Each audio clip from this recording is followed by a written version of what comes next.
قدم نادي السد مهاجمه الجديد العراقي يونس محمود لجماهيره ومحبيه في مؤتمر صحفي مبسط أقيم عصر الجمعة بالقاعة الكبرى بالنادي. وشارك يونس في تدريبات الزعيم لملاقاة السلية في الأسبوع ال15 للدوري. يذكر أن الزعيم السدوي قد تعاقد رسميا مع المهاجم العراقي في الأسبوع الأخير من يناير الماضي قادما من نادي الوكرة بديلا للسنغالي مامادو نيانغ والذي رحل على سبيل الإعارة لفريق بشكتاش التركي. وينتهي عقد السفاح نهاية الموسم الحالي مع إمكانية تجديده في ختام الموسم.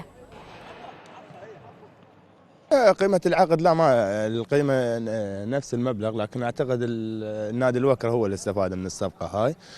لكن أنا اللي استفاديته إني حضرت النادي السد، وأنا كنت أحب إنه وأتمنى إن أكون في نادي السد، تعرف، لأن المنافسة على البطولات أنا أبحث عنها، وانك تجي في نادي مثل نادي السد من مو موجود به من لاعبين منتخب ولاعبين محترفين وحتى لاعبين مواطنين على مستوى عالي، اكيد هذا الشيء يشجعك انك تكون تقدم اكثر. اكيد ان شاء الله غادي يكون اضافه تقنيه وتكتيكيه بالنسبه للفريق، وحتى يعني معنويا اللاعب يعني معروف عليه انه كيحب انه يفوز مقابلات، عنده واحد الروح ديال التحدي.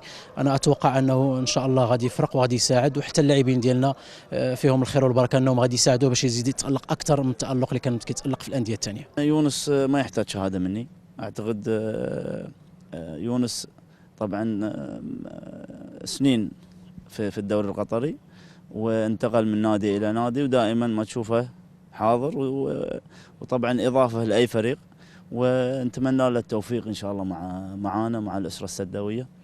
ويونس يعني اعتقد عنده الخبره الكافيه عن الكره القطريه.